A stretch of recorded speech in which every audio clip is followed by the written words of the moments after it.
Hey there, everybody. Today is episode 73 of the Mr. Men book readings. Mr. Bump.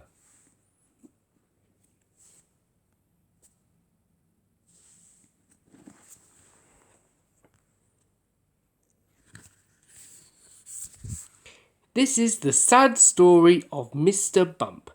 The trouble was that Mr. Bump just could not help having little accidents.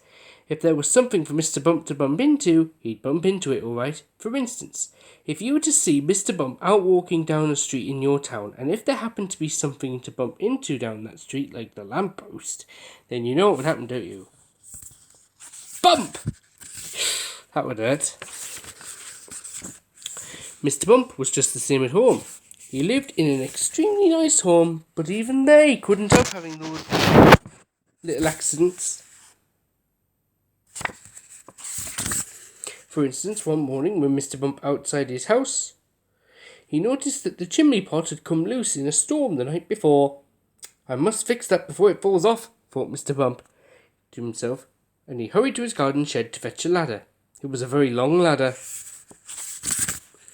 Mr. Bump walked up the garden path with the ladder on his shoulder. He turned the corner of the garden path. Crash went the living room window. Oh dear, thought Mr. Bump, and he turned to see what had happened. Crash went the kitchen window behind him. Oh dear, thought Mr. Bump, and he rested the ladder against the wall of the house so that he could climb up onto the roof to mend the chimney pot. Crash went the bedroom window.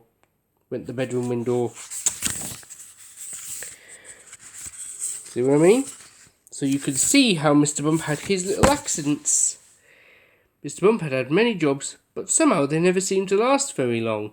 As soon as anything got lost or broken or splintered or chipped or snapped or cracked or torn or burst or wrenched or crunched or split or slit, Mr. Bump got the blame.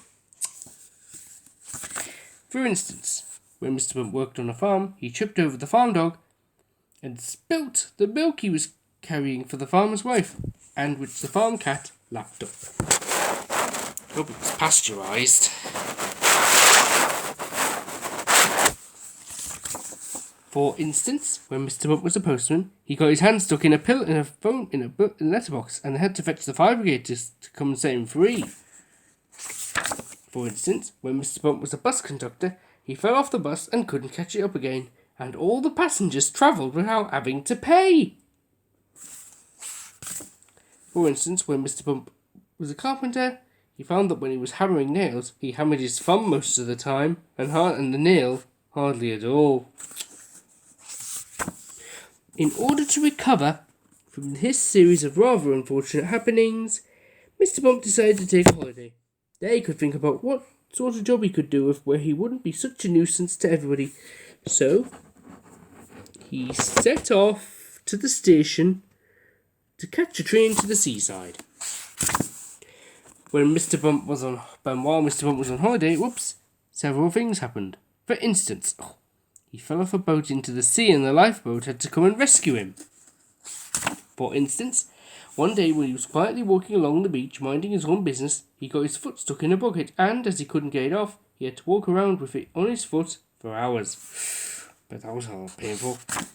And for instance, another time when he was walking along the beach, minding his own business, when he walked straight into a large hole that somebody had dug and he had to stay there all night because he couldn't climb out on his own. However, despite all these little accidents, Mr. Bump enjoyed his holiday. And while he was there, he had had a splendid idea about what sort of job he should do. It was quite the best idea Mr. Bump ever had. An absolutely splendid idea. And now Mr. Bump works happily for Mr. Barley the farmer. Mr. Barley has a rather large apple orchard on his farm, and that's where Mr. Bump works. Mr. Bump's job is picking apples.